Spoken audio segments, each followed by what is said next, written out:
ઘણા લોકો પરણવા જાય ને તો એક જણાને હગાઈ નહોતી થતી ને તો કોકે કીધું કે કન્યા પક્ષવાળા પૂછે ને કાંઈ પણ એને વધારીને જવાબ આપવા તો તારું લાગી જાય તો મેળ બેસે. એટલે કન્યા પક્ષવાળા જો આવ્યા, કન્યાનો બાપ આવ્યો, એનો કાકો આવ્યો, એનો મામો, છોકરીનો ભાઈ આવ્યો, બધા આવ્યા.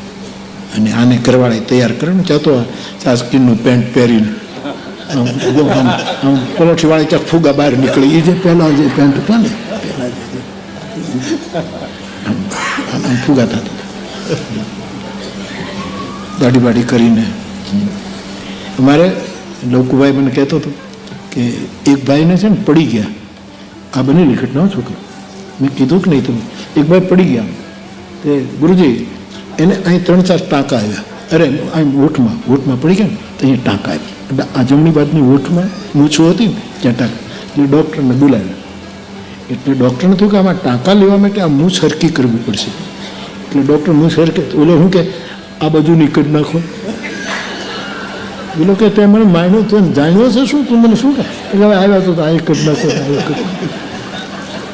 ભેગા એક જ નાખો. ઘણા લોકો સગાઈ બધા આવ્યા. અને ઘણા છે ને સગાઈ કરાવવામાં નિષ્ણાત, એ અમુક લોકો રિઝર્વ છે, એ બધાની સગાઈ જ કરાવતા હોય, તોડાવતા હોય. એનું અવતાર કાર્ય જ એ નિષ્ણાતો જ હોય સાહેબ. હા, આવ્યા. વરરાજાને કીધેલું કે તું પૂછે એના કરતાં વધારે બધું બોલ છે, પછી તો જે હોય હાલે, પણ બધું વધારે. અચ્છા, આવ્યા બધા, ચા પાણી પીધા. વરરાજો સોડા પીને હાઠીકા જેવું થઈ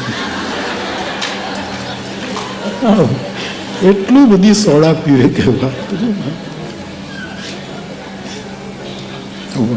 કોટ પહેરીને પગમાં મોજા પહેર્યા છે, ખાલી પેન નહોતી, ઢાંકણું અહીંયા નાખ્યું છે.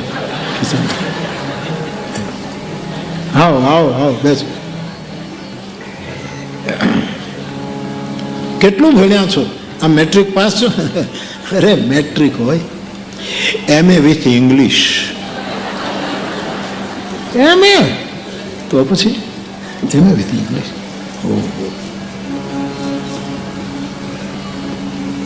તો પછી તમે નોકરી કરો છો? હા. પગાર કેટલો? 20,000. 20,000માં હું નોકરી કરું? 1,20,000. કન્યા વાળા તો ખુશ થઈ ગયા કે આને તો દીકરી આપી. 1,20,000. હા, એમાં લાખ કપાઈ જાય છે 20,000 જાતમાં.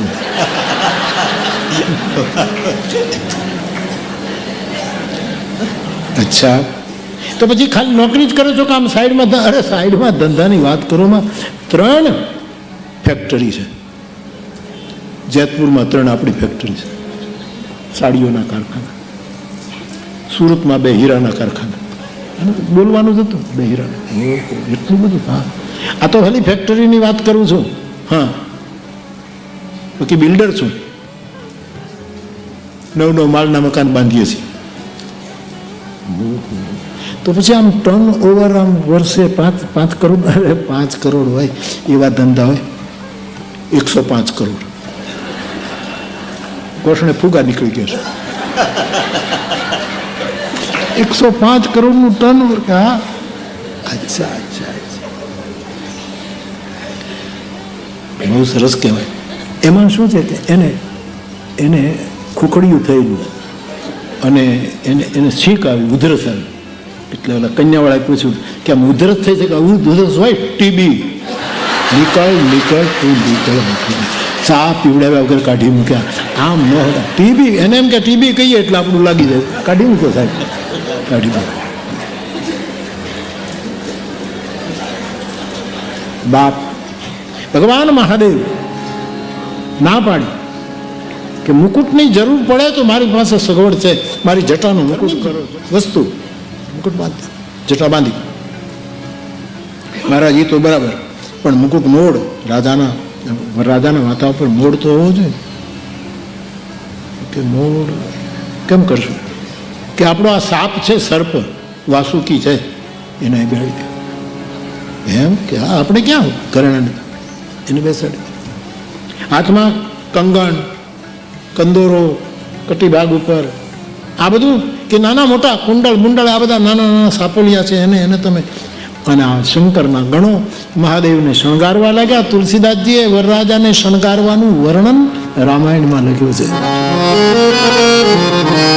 શરીર ઉપર ભસ્મનો લેપ કર્યો છે, હાથમાં ત્રિશુલ આપ્યું છે, ડમરું વગાડે છે વરરાજો, સર્પ વીટ્યા છે, યજ્ઞોપવિત પણ સાપની બનાવી છે. દુનિયાનો પહેલો અને છેલ્લો વરરાજો છે, આવી રીતે પરણવા ગયો. બધી તૈયારી થઈ ગઈ. વાહન એટલે એક ગણે કીધું કે પાછું તમારા મિત્ર છે પણ તમે ના પાડશો, પણ તમારા મિત્ર પાસે વાહન છે ગરુડ, ગરુડ ઉપર તમે નહીં નહીં એ નહીં. તો બ્રહ્માજીને કહીએ હંસ લઈને આવે, એના ઉપર તમે બેસજો નહીં. તો ઇન્દ્રને કહીએ સફેદ રંગનો હાથી લઈને આવે, એમાં એ નહીં. તો પછી કોના ઉપર બેસશો? એ આપણું વાહન છે. આજે બુઢો બળદ છે, એને આજ અવસર આવે ને ત્યાગી ન દે. અને નંદીની સવારી સાહેબ કરી છે મહાદેવે, ત્રિશુલ ને ડમરું હાથમાં લીધું છે. આને દેવતાઓ મશ્કરી કરવા લાગ્યા કે આ એ કન્યાનું શું થશે જેને આ વરરાજો મળે છે, અને આ બધું હાસ્ય વિનોદ થાય છે. અને દેવતાઓને લાગ્યું કે આની સાથે આપણે શૃંગારવાળા માણસો આ વરરાજાની સાથે કેમ ચાલવું? આમ હોશિયારી કરવા ગયા એટલે શંકર ભગવાને પોતાના ગણોને કીધું કે લગ્ન મારા, સ્વાર્થ દેવતાઓને, અને આ લોકોને મારી સાથે ચાલવું નથી. આપણી સંખ્યા ઓછી છે એટલે આ લોકો એમ માને છે. આને પોતે પોતાના ગણોને બોલાવીને કીધું કે સાબર મંત્રનો પ્રયોગ કરો, અને આ જગતમાં જેટલા સ્મશાનો હોય, સ્મશાનમાં જેટલા ભૂત પ્રેત રહેતા હોય એ બધાને સાગમટે બોલાવો કે ભૂતનાથ પરણે છે, તમે આવી જાઓ. અને સાબર મંત્રનો જે પ્રયોગ કર્યો, આખી દુનિયામાંથી ભૂત પ્રેત. અને આમ અમે ગામડામાં આપણે નથી અંધશ્રદ્ધામાં ભૂતને અવતાર આવતા વાર જ ક્યાં લાગે છે? ખાલી થોડુંક પાણી છાંટવાનું, સાબા કરે પાણી તો નાખોડા ફૂવવા માંડે.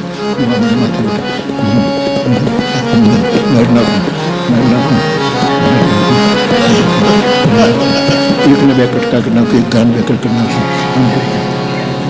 એને બોલાવા ક્યાં પડે છે? મંત્ર જંત્ર ને શબ્દ નથી વાપર્યું. મંત્ર જંત્ર ને આ બધું મેલું તો તું તે તું વસુધા વિશે વળગે છે ભોળા જનને. કાનજી ભૂટા બારોટ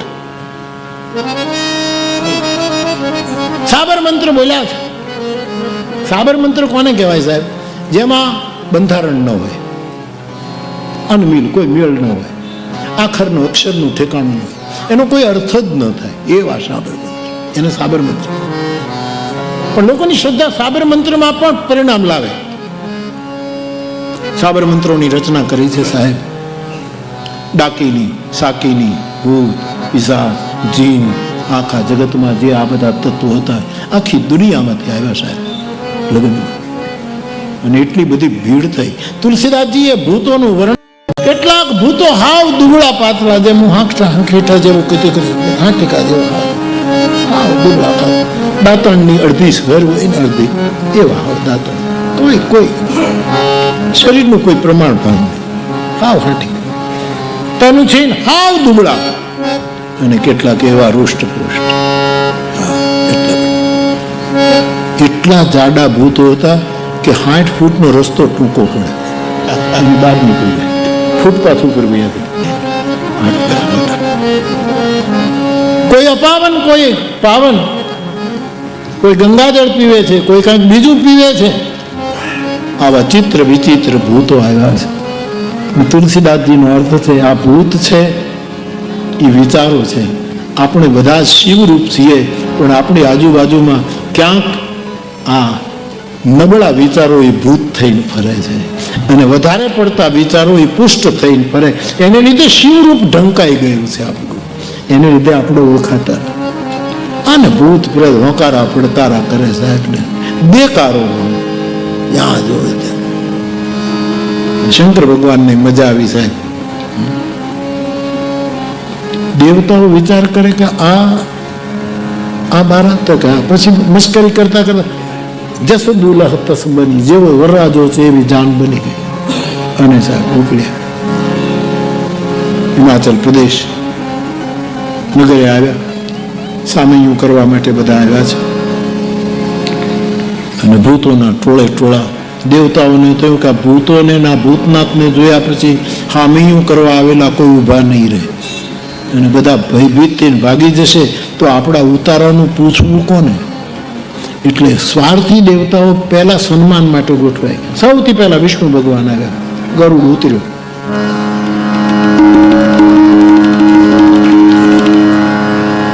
લક્ષ્મીજી સાથે બેઠા છે.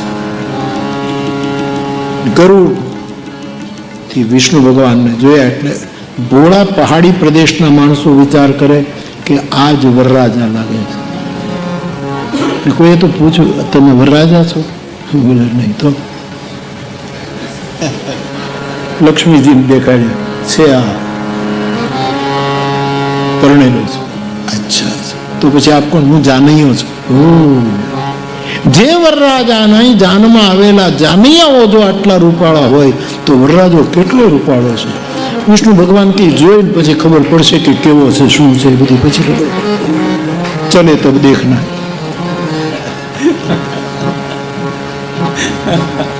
આપણું બધું ધ્યાન રાખવું. તમને દાંત આવે છે પણ મારે કેટલું ધ્યાન રાખવું? તમારે દાંત કાઢી નાખો ને, આ લે અડિયો દડિયો મારા ઉપર આવે.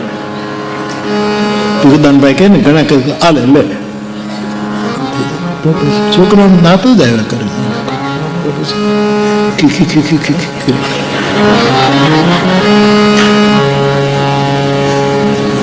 કથા સાંભળજો સાહેબ, આમાં આવો આનંદ ક્યાંય નહીં આવે. જે છોડવું પડે એ છોડજો, પણ કથા છોડતા. તારી બે કોડીની નોકરીમાં મારો લાખોનો સાવન વયો ન થયો. હા, આ જગતની પહેલીમાં આખો લાખોનો સાવન આપણો. આ કેવું આપણું છે. તો સાહેબ, સન્માન માટે વિષ્ણુ ભગવાનનું સન્માન થઈ ગયું. ત્યાં તો હંસ ઉપર બ્રહ્માજી પધાર્યા છે. બ્રહ્માને પૂછ્યું, તમે? તો કે અમે જાનમાં છીએ, વડેરો છું. વડેરો? હા, હું મોટો છું. સારું, એને ઉતાર આપી દીધા. ઇન્દ્ર તો હાથી લઈને આવ્યો, શચી મહારાણી સાથે ઉતર્યો. પતિ પત્ની બે ઉતર્યા છે. એને ઉતારો આપ્યો. હવે હાથી લઈને આવ્યો, એને તો એવો જ ઉતારો આપવો પડે ને. એને જેમ તો ઉતારો, એને એની રીતે ઉતારો આપ્યો. આમ તમામ દેવતાઓને ઉતારા મળી ગયા છે. સ્વાગત કરવા આવેલા વિચાર કરે કે મૂળ ક્યાં છે, વરરાજો ક્યાં? હા ને, ત્યાં તો વરરાજા આવ્યા. સ્વાગત સમિતિના જે અધ્યક્ષ હતા, મોટો હાર લઈને આવ્યા છે વરરાજાને પહેરાવવા માટે. અને વરરાજાને જ્યાં હાર પહેરાવવા ગયા, શંકરના ગળામાં તો સર્પો છે. સર્પોને આવો અનુભવ નથી, એટલે હાર પહેરાવનારા ઉપર એને ડાઉટ ગયો કે આ એટેક કરવા આવ્યા છે, વરરાજાના ઉપર હુમલો કરવા આવ્યો. એટલે સાહેબ, અહીંયા જે મણિધર બેઠો હતો, એ ઓલો અધ્યક્ષ જે હાર પહેરાવા ગયો ને, નજીક અને જે ફેણ મારી છે, આખો લીલો કાચ થઈને પડી ગયો. આખો એક ઇન્સ્ટન્ટ આખા શરીરમાં ઝેર વ્યાપી ગયું, પડી ગયું. સર્પને એમ થયું કે અમે એની સિક્યુરિટી છે, વરરાજો ઉપર હુમલો કરવાનો. અને હારની એને ટેવ નહીં, સર્પને હારની ટેવ ન હોય. એ અધ્યક્ષ પડી ગયો ને, એટલે બીજા 8 જે સભ્યો હતા સ્વાગત કરી, એને એમ થયું કે આમાં હિંમત ન કરે, એ પડી ગઈ. આપણને એક પડકું અડી જાય ને તો આપણે ખાધા નહીં થઈએ, બધા હોઈ ગયા છે. ભગવાન શંકરે પૂછ્યું છે, હે ગણો, હે મિત્રો, હે મારા સેવકો, આ સ્વાગત કરવા આવ્યા હતા એને શું થઈ ગયું છે કે એને જે થવું જોઈતું હતું એ થઈ ગયું છે? અચ્છા, તો હવે તમે કોઈને પૂછી લો કે આપણા ઉતારા ક્યાં છે. ઘણોએ કીધું કોને પૂછવું, જાગતા હોય એને પૂછાય, આ બધા જ બેભાન છે. પણ કોક તો હશે ને. એમાં એક ગણ ગયો છે, એક અડધો જાગેલો, અડધો સૂતેલો. એની પાસે જઈ ભૂતે જઈને કીધું, અમારા ઉતારા ક્યાં છે? તો અમારા ઉતારાની ખબર નથી, મારો ઉતારો ઉપર છે. કારણ એમ કરે.